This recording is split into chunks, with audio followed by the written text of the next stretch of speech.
और इस वक्त की बड़ी खबर महाराष्ट्र के भिवंडी से आ रही है, जहां पर 4 मंजिला एक पुरानी इमारत का बड़ा हिस्सा ढह जाने की वजह से हादसा हुआ है। हादसे में इमारत में काम कर रहे कुछ मजदूर और एक परिवार के लोग मलबे में फंस गए। मौके पर पहुंची फायर ब्रिगेड की टीम, एनडीआरएफ की टीम ने रेस्क्यू का काम शुरू किया है। एनडीआरएफ की टीम ने मलबे से एक महिला को भी सुरक्षित बाहर निकाला, उन्हें अस्पताल भेजा गया। बाकी की तलाश अभी जारी है। भिवंडी के नारपोली इलाके के भंडारी कंपाउंड स्थित 4 मंजिला कोहिनूर बिल्डिंग को नगर निगम ने खतरनाक करार दिया था।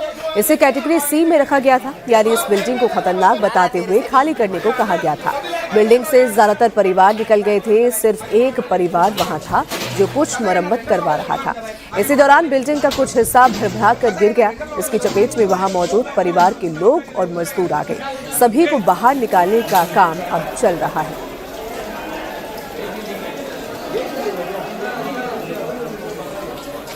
हमारी टीम पूरा यहाँ पे काम कर रही है और इसमें बिल्डिंग में से निकाल के लोग अभी गायत्री मंदिर गीता हॉल में सब रखे हुए। तो कितने लोग इसमें फंसे हुए थे, कुछ जानकारी मिली? अभी 6-7 लोग का मालूमात पड़ रहा है कि इसके अंदर कारीगर है। तो प्रशासन की ओर से बचाव कार्य में कौन सी टीम यहाँ शामिल है? अभी हमारी आपातकालीन भी है, फायर ब्रिगेड है, एनडीआरएफ है, पुलिस वाले है, सारी टीम लगी हुई है। तो कोहिनूर बिल्डिंग थी, कोहिनूर नाम था। उसको 2-4 बार नोटिस दी थी। लोग कभी तो कुछ नहीं थे, खाली कर चुके थे, लेकिन कुछ रात में वो कुछ तो अंदर से काम कर रहे थे, उसका रिपेयरिंग था। तो रिपेयरिंग का काम कर रहे थे, उसमें मजदूर और कोई तो आने जा रहे, कोई छोड़ता नहीं इतना, क्या उनका घर रहता है, वो छोड़ने को उनको भारी पड़ता है। तो 1-2 थे तो निकल गए, क्या कुछ 1-2 बाकी है मालूम नहीं। लेकिन आज 2 मजदूर है, वो 4-5 जन मजदूर ऐसा अंदर होंगे, ऐसी आशंका है। तो इसके लिए सब आए हैं और 1-2 जो मजबूर थे उनको तो सभी टीम ने, सब अपने इधर के बच्चे लोगों ने सबको उनको निकाले टाइम पे। तो सब टीम भी आ रही है, अभी सब टीम भी आ रही है, महापालिका भी लोग आए, पुलिस भी आए हैं, इरफान भाई है, पापा भाई है, तो पहले पहुंच गए और उन्होंने भी सब सपोर्ट कर रहे हैं। अभी देखते हैं कितने लोग हैं। जब मलबा अभी अंदर बैठा हुआ है तो थोड़ा सा अभी पोकलन आएगा इंडिया। और आज सुबह की बड़ी खबर, एंटी पेपर लीक बिल को संसद के दोनों सदनों ने पास कर लिया है। लोकसभा के बाद अब राज्यसभा में मंजूरी मिलने के बाद बिल राष्ट्रपति को भेजा जाएगा और राष्ट्रपति की मंजूरी के बाद एक कानून बन जाएगा। राज्यसभा से बिल पास होने के बाद प्रधानमंत्री नरेंद्र मोदी राष्ट्रपति भवन जाकर राष्ट्रपति द्रौपदी मुर्मू से मुलाकात भी करेंगे। इसके साथ ही पीएम मोदी ने इंस्टाग्राम पर नया वीडियो जारी करके कहा कि पेपर लीक गैंग को बख्शा नहीं जाएगा। पेपर लीक बिल को लेकर अपने चौथे वीडियो में पीएम ने कहा कि सरकार भरोसेमंद और पारदर्शी परीक्षा प्रणाली बनाने के लिए लगातार काम कर रही है। प्रधानमंत्री ने कहा है कि इस दिशा में एक के बाद एक कई कदम उठाए गए हैं। पीएम ने जोर देते हुए कहा है कि इस बिल के आने से पेपर लीक करने वाले माफिया बच नहीं सकेंगे। और साथ ही पीएम ने एक बार फिर से हाई पावर टास्क फोर्स का जिक्र करते हुए कहा है कि एग्जाम को हर तरह से लीक प्रूफ बनाने की तैयारी हो रही है। पेपर लीक ये कोई मामूली विषय नहीं है।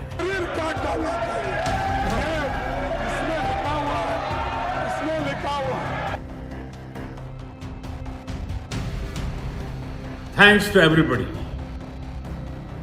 ये आपका प्यार बना रहेगा।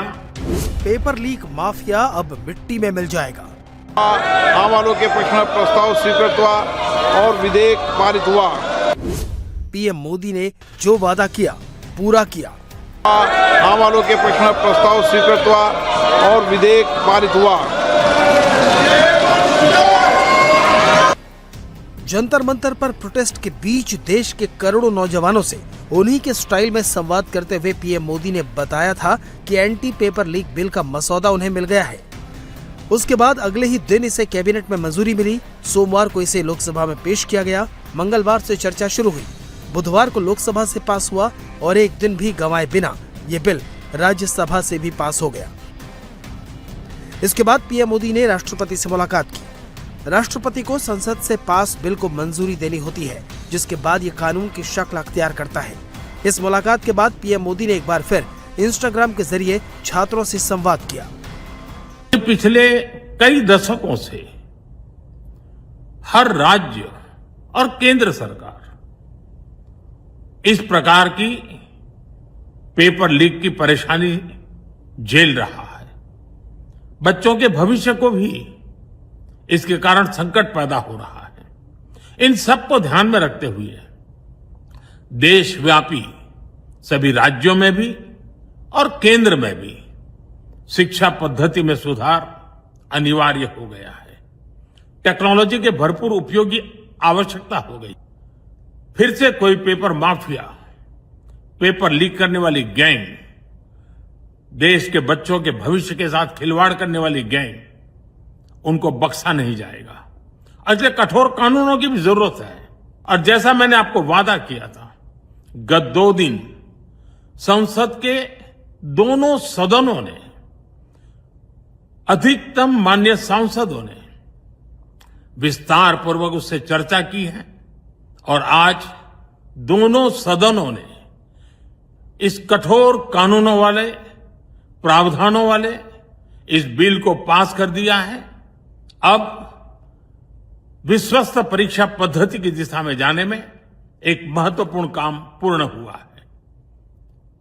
काम आगे भी चलता रहेगा। हम ऐसी परिस्थितियों को लंबे समय तक नहीं चलने देंगे। प्रधानमंत्री मोदी ने हर प्लेटफॉर्म पर इसकी चर्चा की है और जब एक बार देश से वादा किया तो पीएम ने पीछे मुड़कर नहीं देखा। जंतर मंतर से लेकर देश के दूसरे हिस्सों में प्रदर्शन कर रहे छात्रों की पीड़ा को समझा, देश की आवाज को अंजाम तक पहुंचाया और जिस स्पीड से ये काम हुआ उसे देखकर हर कोई दंग है। राष्ट्रपति भवन से मंजूरी मिलने के बाद सरकार इसका गैजेट नोटिफिकेशन जारी करेगी, जिसके बाद ये कानून लागू हो जाएगा। पीएम मोदी ने पहले ही दिन वादा किया था कि पेपर लीक माफिया को मिट्टी में मिला दिया जाएगा। उसके बाद पीएम ने राउंड द क्लॉक काम किया, चारों तरफ से घेराबंदी की। वादा करने के कुछ ही घंटों के अंदर टास्क फोर्स बनाई। उससे पहले कैबिनेट ने बिल पास किया।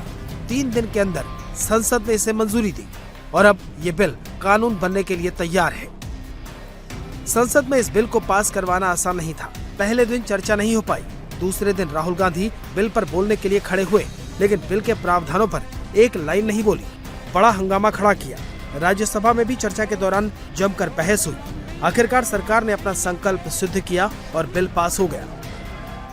इसको कैसा रोकना। राहुल गांधी जी भारत जोड़ो न्याय यात्रा में लगातार पेपर लीक और युवाओं के भविष्य का मुद्दा उठा रहे थे। आप ये करते तो क्रेडिट नहीं मिलता था उस वक्त, इसीलिए आप उसको छोड़ दिए। वो समझाने की भी कोशिश करे, आए सब बोले, लेकिन डर इसका था उनको। वो जो सत्याग्रह या वो जो एजिटेशन था राहुल जी ने उस दिन किया, वो एकदम डर गए और डर के बोले कि ये ठीक, इसको आगे बढ़ाना ठीक नहीं है। तब उन्होंने ये तय किया कि प्रधान को हटाया जाए। आज मैं पूछना चाहता हूं, विपक्ष की सरकारों में जहां पेपर लीक हुए हैं, क्या वही मानदंड होगा जो हमारी सरकार के लिए है? पंजाब हो, झारखंड हो या कर्नाटक हो, क्या एक मंत्री के लिए एक रूल रहेगा या हर मंत्री के लिए अलग अलग रूल रहेगा? अब बॉल इनके कोर्ट में है और इन्हें तय करना है। मगर मैं याद दिलाना चाहता हूं, हमारे सदन के एक सम्मानित सदस्य जो अभी अभी आए हैं, श्री कपिल सिब्बल जी, जो बहुत प्रख्यात वकील हैं और ज्यादातर विवादास्पद विषयों के प्रख्यात वकील रहे हैं, उन्होंने शिक्षा मंत्री रहते हुए यह वकालत करने चले गए कि साहब हम बच्चों को लीगल एड देंगे। इनके शिक्षा मंत्री रहते हुए 2009 से 12 में सिर्फ सर 2010 में रेलवे रिक्रूटमेंट बोर्ड, 2011 में all India engineering entrance examination, 2011 में हरियाणा बोर्ड और 2012 में एम्स। सर आप समझिए, मैं कहना चाहूंगा, यानी जिस पर होना चाहिए था इल्जाम, वो लेके आ गया वकालत का पैगाम। अब पता नहीं है छात्रों का करेंगे काम या करेंगे छात्र हितों का काम तमाम। पीएम मोदी ने अपना वादा पूरा कर दिया है। साथ ही नौजवानों से संवाद बनाए रखने का जो वादा उन्होंने किया था वो भी जारी है। मोदी अब तक 4 बार इंस्टाग्राम के जरिए छात्रों और नौजवानों से बात कर चुके हैं। उनका हर वीडियो नए रिकॉर्ड बना रहा है। 23 जुलाई के वीडियो ने 400 मिलियन का आंकड़ा पार किया। 105 मिलियन फॉलोअर वाले पीएम मोदी का जेएनजी से डायरेक्ट संवाद का हर वीडियो 100 मिलियन को क्रॉस कर रहा है। इसका मतलब साफ है, पीएम का कनेक्ट काम करता है। छात्र मोदी को सुनते हैं, उन पर भरोसा करते हैं और मोदी भी ये वादा कभी नहीं तोड़ते। पेपर लीक बिल पर चर्चा के दौरान इडियट शब्द के इस्तेमाल के लिए जहां राहुल गांधी के खिलाफ विशेषाधिकार हनन का नोटिस दिया गया है, तो वहीं पर प्रियंका गांधी के एक बयान पर विवाद हो गया है।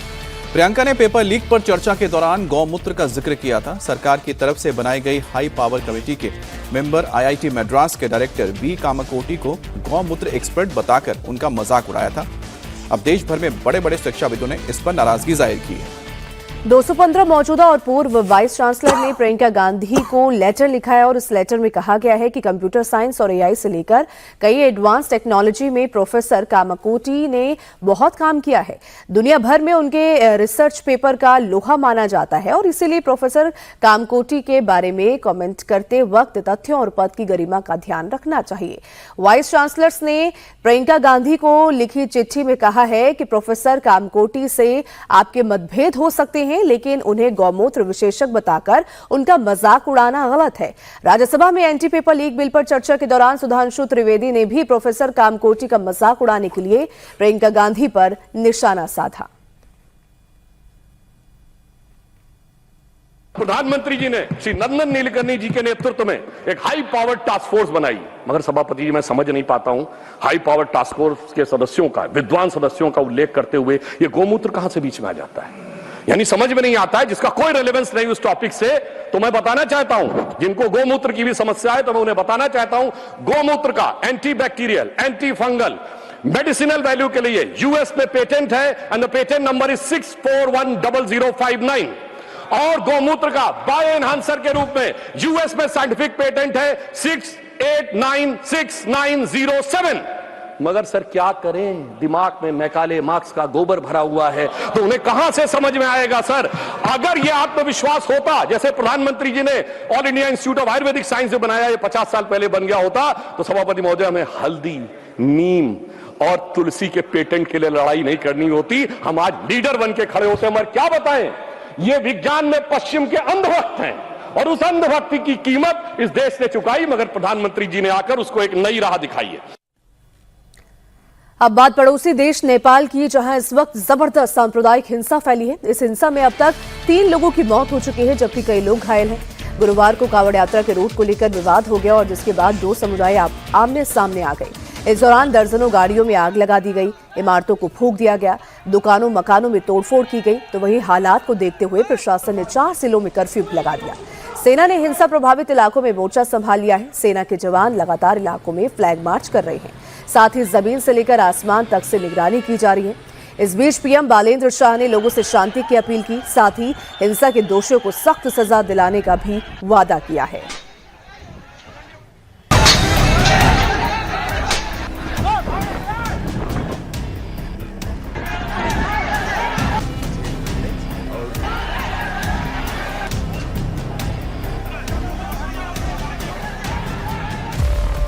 फिर हिंसा की चपेट में पड़ोसी देश नेपाल।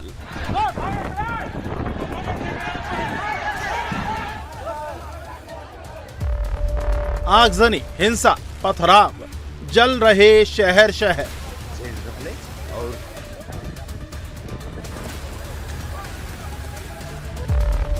भारत से सटे जिलों में कर्फ्यू, सेना भी तैनात।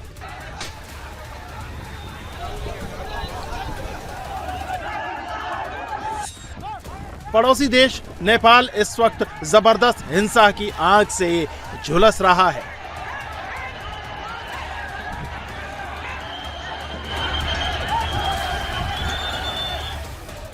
नेपाल के सुनसरी जिले में धार्मिक जुलूस के दौरान शुरू हुआ विवाद गुरुवार को सांप्रदायिक हिंसा में बदल गया।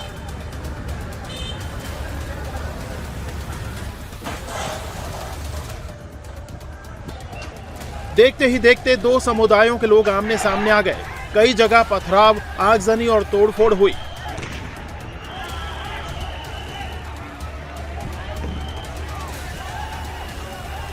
गाड़ियों को फूंक दिया गया, इमारत में आग लगा दी गई।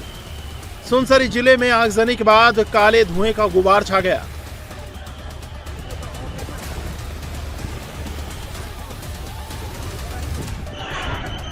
हालात को काबू में करने के लिए पुलिस ने आंसू गैस के गोले छोड़े। भीड़ को तितर बितर करने के लिए हवा में कई राउंड फायरिंग भी की गई।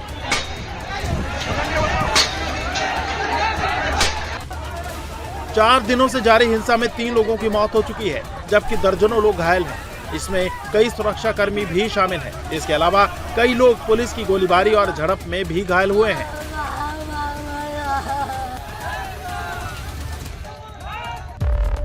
बताया जा रहा है कि हिंसा की शुरुआत देवागंज इलाके से हुई, जहां 2 समुदाय आपस में भिड़ गए। आरोप है कि मंदिर की जमीन पर मुहर्रम का झंडा लगा था, जिसका हिंदू पक्ष ने विरोध किया, लेकिन झंडा नहीं हटाया गया। इसके बाद जब कांवड़ यात्रा की शुरुआत हुई तो डीजे बचाने का विरोध करते हुए एक पक्ष ने कांवड़ियों पर हमला कर दिया। लाठी डंडे चलने लगे, पथराव हुआ, जिससे माहौल बिगड़ गया। चश्मदीदों की माने तो धार्मिक जुलूस के रूट और धार्मिक प्रतीकों को लेकर शुरू हुई कहासुनी कुछ ही मिनटों में हिंसक झड़प में बदल गई। उग्र भीड़ ने दुकानों और गाड़ियों को निशाना बनाया। कई जगहों पर आगजनी और तोड़फोड़ हुई।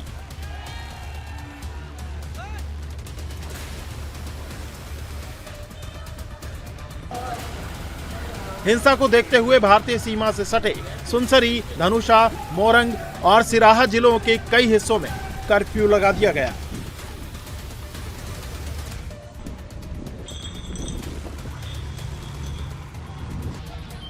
शांति बहाल करने के लिए सेना को तैनात किया गया है। नेपाल की सड़कों, चौराहों पर सेना के जवान तैनात हैं। हेलीकॉप्टर से निगरानी की जा रही है।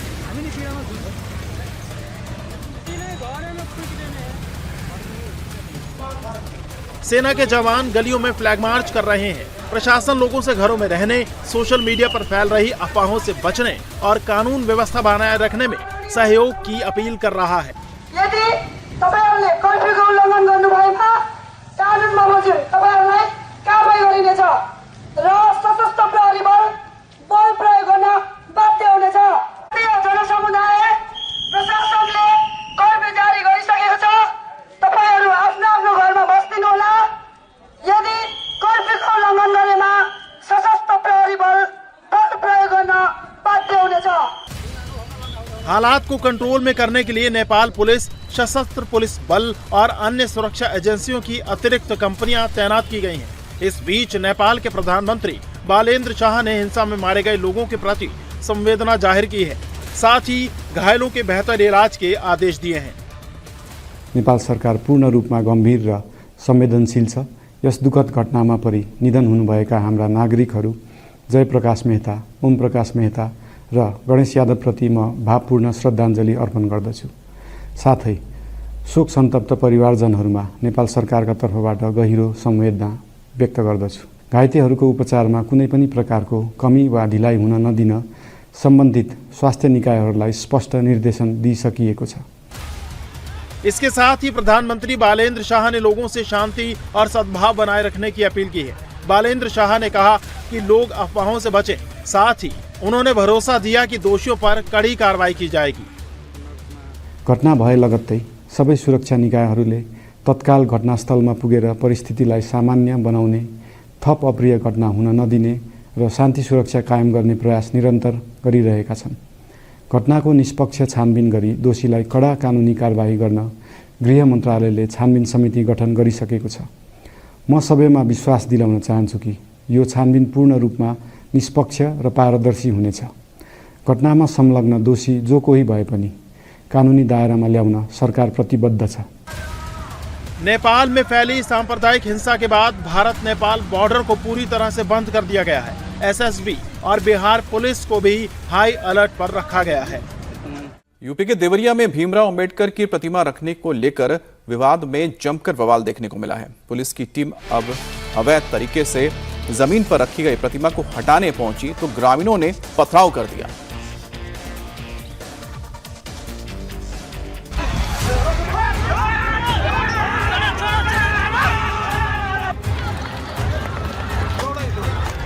एक तरफ पुलिस वाले तो दूसरी तरफ गांव के लोग।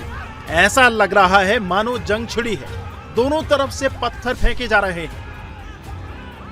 पुलिस वालों के खदेड़ते ही बवाल कर रहे लोग पीछे हट गए, लेकिन थोड़ी देर बाद फिर पलट कर लौटे और ईंट पत्थरों से हमला बोल दिया। इस बार पुलिस वालों को सिर बचाकर पीछे हटना पड़ा। बवाल के दौरान कई महिलाएं भी नजर आई जिन्होंने पुलिस की टीम पर पथराव किया। भीड़ में कई लड़के भी ईंट पत्थर फेंकते दिखे। मामला अवैध तरीके से सरकारी जमीन पर रखी गई अंबेडकर प्रतिमा से जुड़ा है। देवरिया के गौरी बाजार थाना इलाके में लबकनी गांव में पुलिस टीम जब इस प्रतिमा को हटाने पहुंची तो लोगों का गुस्सा भड़क गया और देखते ही देखते पुलिस पर पथराव शुरू हो गया। इस दौरान पुलिस वालों को जान बचाने के लिए पीछे हटना पड़ा। पथराव में कुछ पुलिस वालों को भी चोट लगी है। मामला बढ़ता देख पुलिस को हल्का बल प्रयोग करना पड़ा, तब कहीं जाकर हालात पर काबू पाया जा सका। इसके बाद पुलिस ने अवैध तरीके से रखी गई अंबेडकर प्रतिमा को वहां से हटा दिया। ईंट और पत्थर से किया गया ये हमले पर मौके पर मौजूद प्रशासन का और पुलिस का कर्मचारीगण को भी चोट आया है। सबका सुरक्षार्थ पुलिस द्वारा आवश्यक कार्रवाई किया गया है। सम्मानित तरीके से अंबेडकर जी का मूर्ति उक्त स्थान से हटाया गया है। जिन लोग पत्थरबाजी किया है उनके खिलाफ सख्त एक्शन लिया जाएंगे। साथ साथ विभागीय जो भी कमी हुआ है इसके जांच करके जो दोषी कर्मचारी है उनके खिलाफ भी कार्रवाई किया जाएगी। दरअसल सरकारी जमीन पर अंबेडकर की प्रतिमा रखने को लेकर गांव के कुछ लोगों ने आपत्ति जताई थी। जबरन प्रतिमा रखने की शिकायत के बाद पुलिस मौके पर पहुंची तो लोग उग्र हो गए और पथराव कर दिया। फिलहाल हालात काबू में है और पुलिस मामले की जांच कर रही है। पेपर लीक पर बिल के दौरान अनपार्लियामेंट्री शब्दों के इस्तेमाल से राहुल गांधी की मुश्किलें अब बढ़ सकती हैं। बीजेपी सांसद और पूर्व कैबिनेट मंत्री अनुराग सिंह ठाकुर ने राहुल गांधी के खिलाफ विशेषाधिकार हनन का नोटिस दिया है। ये नोटिस 30 जुलाई 2026 को लोकसभा अध्यक्ष ओम बिरला को सौंपा गया है। इसमें 29 जुलाई 2026 को सदन की कार्यवाही के दौरान राहुल गांधी के व्यवहार को आधार बनाकर शिकायत की गई। अनुराग ठाकुर का आरोप है कि राहुल गांधी ने सदन में असंसदीय भाषा का इस्तेमाल किया। राहुल गांधी ने चर्चा के दौरान नागरिकों के एक खास वर्ग को इडियट और अंधभक्त कहा। बीजेपी सांसद संजय जायसवाल ने भी राहुल गांधी के खिलाफ स्पीकर को चिट्ठी लिखी है और उनके खिलाफ कार्रवाई की भी मांग की है। Student, idiot and andhbhakt who follows the idiot. She said, I call them idiots. These idiots. She says to me, these idiots. They don't listen to anything anyone says. मैं आपके बारे में नहीं बोल रहा हूँ। विपक्ष के नेता है। I'm not talking about you. Then I said, what about the idiot? Idiot is trying to pretend that he is God. Idiot भी है। ये शब्द संसदीय कार्यवाही से हटा दिए गए हैं, लेकिन इन शब्दों की वजह से राहुल गांधी बड़ी मुसीबत में फंस गए हैं। लोकसभा में पेपर लीक बिल पर चर्चा के दौरान राहुल गांधी ने एक बार नहीं कई बार इडियट शब्द बोला। इस शब्द के इस्तेमाल के लिए राहुल गांधी की शिकायत की गई है। बीजेपी सांसद अनुराग ठाकुर ने राहुल गांधी के खिलाफ विशेषाधिकार हनन का नोटिस दिया है। राहुल के खिलाफ नोटिस 30 जुलाई को लोकसभा स्पीकर को सौंपा गया है। अनुराग ठाकुर का आरोप है कि राहुल गांधी ने सदन में असंसदीय भाषा का इस्तेमाल किया। राहुल गांधी ने चर्चा के दौरान नागरिकों के एक खास वर्ग को इडियट और अंधभक्त कहा। अनुराग ठाकुर ने इस पूरे मामले की डिटेल जांच के लिए इसे विशेषाधिकार समिति को भेजने की मांग की है। शिकायत में इस बात का जिक्र है कि संसदीय कार्य मंत्री किरण रिजिजू के ऐतराज के बाद भी ये सिलसिला नहीं रुका। यहाँ तक कि चेयर की स्पष्ट चेतावनी के बाद भी राहुल गांधी ने ये विवादित शब्द दोहराए। अनपार्लियामेंट्री वोट यूज नहीं करते तो यहाँ से भी टोकने का कोई आवश्यकता ही नहीं है। अभी जो शब्द मैं ये मानता हूँ कि राहुल गांधी बहुत तरीके से ऐसा शब्द यूज कर रहे हैं, वो एक स्टूडेंट के नाम से ऐसा शब्द का इस्तेमाल कर रहे हैं। वो इस्तेमाल तो वही कर रहे हैं ना, राहुल गांधी जी ही कर रहे हैं। वो नाम ले रहा है स्टूडेंट का, स्टूडेंट का नाम नहीं बोल रहे हैं, लेकिन स्टूडेंट का नाम से इन्होंने जो शब्द यूज किया है वो अनपार्लियामेंट्री वर्ड है, और जो अनपार्लियामेंट्री वर्ड है उसका इस्तेमाल नहीं कर सकते हैं और उसको हटा देना चाहिए। और बार बार एक ही शब्द को एक छात्र का नाम से बार बार इस्तेमाल कर रहे हैं सर, वो नहीं होना चाहिए, वो गलत इस्तेमाल किया। अब राहुल गांधी के खिलाफ जो शिकायत की गई है उसमें राहुल पर गंभीर आरोप लगे हैं। राहुल के खिलाफ किन नियमों के उल्लंघन की शिकायत हुई है ये भी देख लीजिए। पहला है नियम 352 का दूसरा खंड, व्यक्तिगत आक्षेप या मंशा पर सवाल उठाना प्रतिबंधित। प्रावधान है कि कोई भी सदस्य सदन के किसी दूसरे सदस्य के खिलाफ पर्सनल रेफरेंस नहीं देगा, न ही उस पर कोई ऐसा आरोप लगाएगा जिससे उसकी मंशा पर संदेह पैदा हो। दूसरा नियम है 352 का तीसरा खंड, अपमानजनक शब्दों का प्रयोग प्रतिबंधित। कोई भी सदस्य भाषण के दौरान संसद या किसी भी राज्य विधानमंडल के आचरण या कार्यवाही के बारे में किसी भी अपमानजनक या आक्रामक शब्दों का इस्तेमाल नहीं करेगा। तीसरा है नियम 352 का 7वां खंड, देशद्रोही या मानहानिकारक शब्द प्रतिबंधित। प्रावधान है कि सदन में बोलते समय कोई भी सदस्य देशद्रोही, राजद्रोही या मानहानिकारक शब्दों का उच्चारण नहीं करेगा। इस शिकायत पर कार्रवाई करने का अधिकार लोकसभा स्पीकर को होता है। स्पीकर इसे विशेषाधिकार समिति को भेज सकते हैं। अगर राहुल दोषी पाए जाते हैं तो स्पीकर चेतावनी देकर छोड़ सकते हैं। सदन में माफी मांगने को कहा जा सकता है या सदन में प्रस्ताव लाकर सत्र के बाकी बचे दिनों के लिए निकाला जा सकता है। बीजेपी राहुल गांधी के व्यवहार से खफा है, इसलिए दूसरी बार लोकसभा स्पीकर से इसकी शिकायत की गई है। लालू प्रसाद की फैमिली के लिए आज एक अहम दिन है। आज राउज एवेन्यू कोर्ट में IRCTC घोटाले से जुड़ी मनी लॉन्ड्रिंग के केस में आरोप तय करने को लेकर फैसला सुना सकता है। इस मामले में पूर्व रेल मंत्री लालू प्रसाद यादव, उनकी पत्नी पूर्व मुख्यमंत्री राबड़ी देवी, पूर्व उप मुख्यमंत्री तेजस्वी यादव सहित 16 आरोपी हैं। ईडी की तरफ से दायर चार्जशीट में लालू प्रसाद यादव, राबड़ी देवी, मीसा भारती, हेमा यादव, तेज प्रताप यादव सहित अन्य के खिलाफ चार्जशीट दायर की गई है।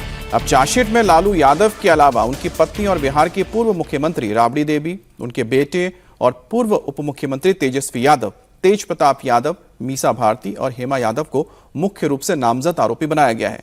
अब आज इस मामले में राउज एवेन्यू कोर्ट फैसला सुना सकता है। IRCTC के ठेके का ये घोटाला 2004 से लेकर 2009 के बीच तब का है जब लालू प्रसाद यादव रेल मंत्री हुआ करते थे। रांची और पुरी के 2 होटल्स के ठेके में भ्रष्टाचार का आरोप लगा। जांच एजेंसी के मुताबिक सुजाता होटल्स को अनुचित तरीके से ठेका दिया गया और बदले में लालू परिवार को सस्ते में जमीन मिली। ईडी की चार्जशीट में 16 लोगों के नाम हैं। दिल्ली दंगों से जुड़े एक बड़े मामले में आज दिल्ली का कोर्ट सजा का ऐलान करने वाला है। कड़कड़डुमा कोर्ट 2020 में हुए दंगों के दौरान IB ऑफिसर अंकित शर्मा की हत्या के मामले में दोषी करार दिए गए आम आदमी पार्टी के पूर्व नेता ताहिर हुसैन और 4 अन्य की सजा पर आज फैसला सुनाएगा। सजा पर बहस के दौरान दिल्ली पुलिस ने ताहिर हुसैन के साथ साथ बाकी को फांसी की सजा देने की मांग की है। स्पेशल पब्लिक प्रोसिक्यूटर ने कहा कि ये लोग बर्बर हैं, ये लोग अपराध के समय कसाई बन गए थे। स्पेशल पब्लिक प्रोसिक्यूटर ने कहा कि उन्हें जेल में रखा जाना चाहिए और मौत की सजा इन्हें देनी जानी चाहिए। पश्चिम बंगाल के बीरभूम जिले में बरामद 28 करोड़ रुपए नगद और 15 किलो सोने के मामले में बड़ा खुलासा हुआ है। पुलिस सूत्रों की माने तो ये सारी रकम तुलू मंडल की है, जो स्टोन क्वारी में क्रशर पत्थर तोड़ने बेचने का कारोबार करता था और रिश्ते में मीनार मंडल का साला लगता था। पुलिस को शक है कि तुलू मंडल का जो पैसा मीनार मंडल के घर से बरामद हुआ है, असल में वो सरकार के टैक्स का पैसा है, जिसे सरकारी खजाने में जमा कराने के बजाय तुलू मंडल ने हड़प लिया। आरोप है कि तुलू ने स्टोन कारोबारियों से जो रेवेन्यू के तौर पर पैसा वसूला, उसके बदले में नकली रसीद दी और करोड़ों रुपए की अवैध वसूली की। अब पुलिस तुलू मंडल की तलाश में जुट गई है। वहीं पर गिरफ्तारी के बाद शुरुआती पूछताछ में मीनार मंडल ने बताया है कि ये सारा कैश और सोना तुलू मंडल का है। पुलिस ने मीनार मंडल के बेटे को भी पूछताछ के लिए हिरासत में लिया है। पुलिस अब यह पता लगाने की कोशिश कर रही है कि तुलू मंडल ने क्या और भी कहीं पर कैश छिपा के रखा है।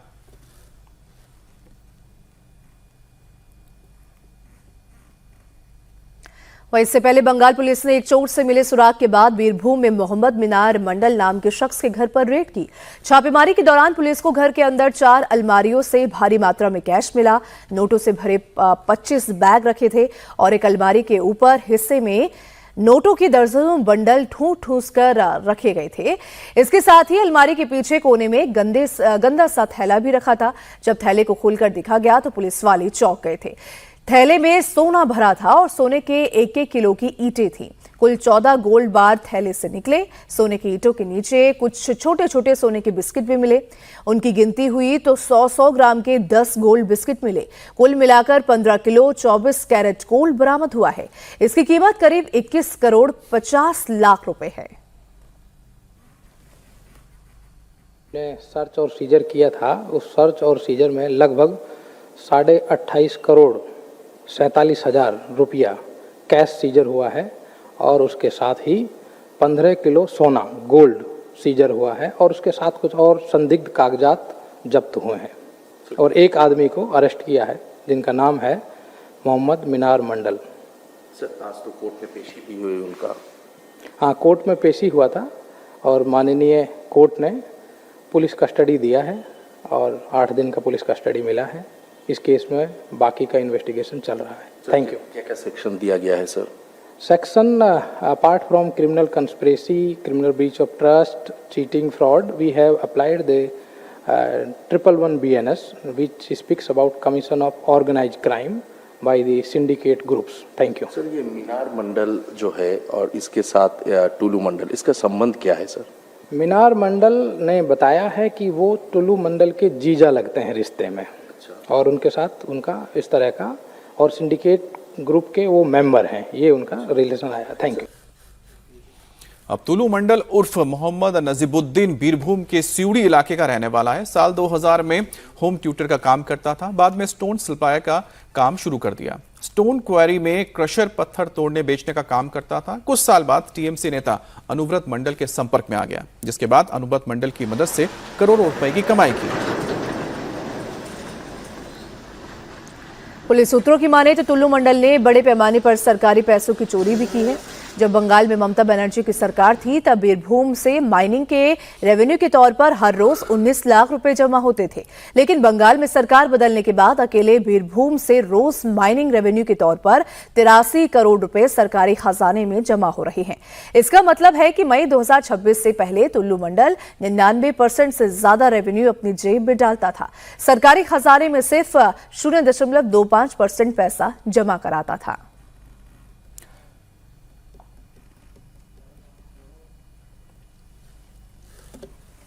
वहीं देश भर में मानसून का कहर जारी है। ज्यादातर राज्यों में लगातार हो रही बारिश की वजह से बाढ़ जैसे हालात अब बन गए हैं।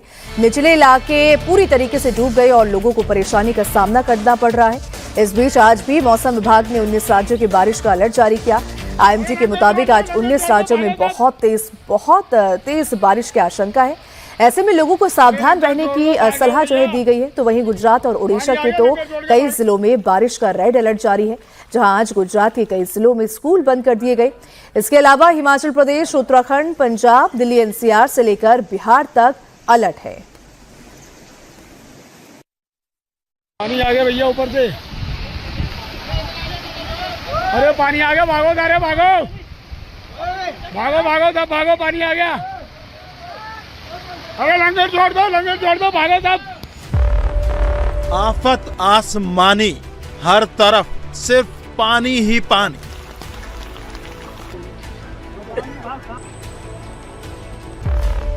बर्बादी के निशान, मलबे में दब गए मकान।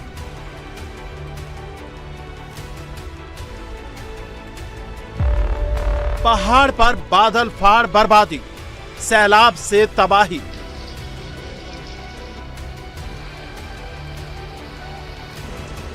जुलाई खत्म होते होते मॉनसून और भी विकराल हो चुका है, जिसका अंदाजा आप इन तस्वीरों को देखकर लगा सकते हैं। पहाड़ों से मलबा गिर रहा है, चारों तरफ अफरा तफरी का माहौल है और लोग जान बचाकर इधर उधर भाग रहे हैं। पानी आ गया भैया ऊपर से। अरे पानी आ गया, भागो, अरे भागो सब भागो, पानी आ गया। अरे लंगर छोड़ दो, भागो सब। अरे लंगर छोड़ दो, भाग जाओ भैया, पानी आ गया, लंगर छोड़ के भागो। वो लंगर छोड़ के भागो सारे, वो पानी तेज हो गया, लंगर छोड़ के भागो। लंगर छोड़ के भागो सब। डराने वाली तस्वीरें जम्मू कश्मीर की हैं, जहां देर शाम अमरनाथ गुफा के पास भारी बारिश की वजह से अचानक बाढ़ आ गई। पहाड़ों से मलबा नीचे आने लगा, जिसकी चपेट में कुछ श्रद्धालुओं के बने टेंट आ गए। हालांकि गनीमत रही कि कोई शख्स मलबे की चपेट में नहीं आया। अधिकारियों के मुताबिक अब स्थिति सामान्य है। प्रशासन स्थिति पर नजर बनाए हुए है। लंगर छोड़ के भागो सारे, वो पानी तेज हो गया, लंगर छोड़ के भागो, लंगर छोड़ के भागो सब।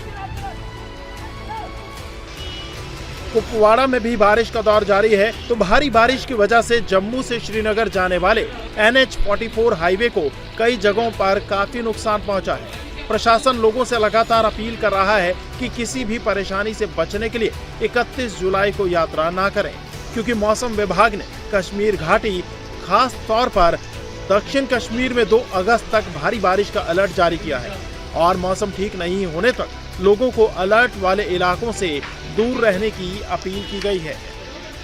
एक फोर्टनाइट से जो है हमारे J&K में काफी बारिशें हुई हैं, जिनसे हमारे highway NH-44 Jammu to Srinagar काफी जगह पे डैमेजेस हुई हैं। रेस्ट्रिक्शन तो NHI ने किया है, लेकिन फुल रेस्ट्रिक्शन जो है अभी भी अवेटेड है, जिसके सिलसिले में कल DC उधमपुर और DC रामबन ने जो है हेल्टेज दिया है, ताकि जो है NHI इस रोड को कम्प्लीटली रेस्टोर करे, ताकि सेफ एंड सिक्योर जर्नी जो है कम्यूटर्स की वो इंश्योर की जा सके। मैं आपके इस बाइट के माध्यम से तमाम J&K के लोगों से और देश भर के टूरिस्ट जो लोग हैं जो कश्मीर जाना चाहते हैं, उनसे ये अपील करूंगा 31 जुलाई को है अपना ट्रेवल जो है प्लान ना करें, ताकि आपको किसी भी किस्म की इनकन्वीनियंस ना हो। मोर ओवर इस आर्डर के चलते जो है हमारा ट्रैफिक पुलिस हेडक्वार्टर से डेटेक एडवाइजरी भी जारी करेगा, जो भी आप लोगों से साझा की जाएगी। खबर दिल्ली से है, जहां पर मेयर प्रवेश वाही ने MCD कमिश्नर को चिट्ठी लिखकर बड़ी मांग की है। दरअसल मेयर प्रवेश वाही ने कहा है कि कांवड़ यात्रा मार्ग पर बिना लाइसेंस के चल रही मीट की दुकानों को बंद कर दिया जाए। उन्होंने कहा कि आगामी महाशिवरात्रि के दौरान भी दुकानें बंद रहेंगी। जहां मामले पर दुकानदारों का कहना है कि अगर ऐसा आदेश आएगा तो वो इसे मानेंगे। हालांकि अभी तक कोई आदेश नहीं आया है कि कांवड़ मार्ग पर दुकानें बंद रहेंगी या नहीं, लेकिन दिल्ली के मेयर प्रवेश वाही ने MCD कमिश्नर को चिट्ठी लिखी है।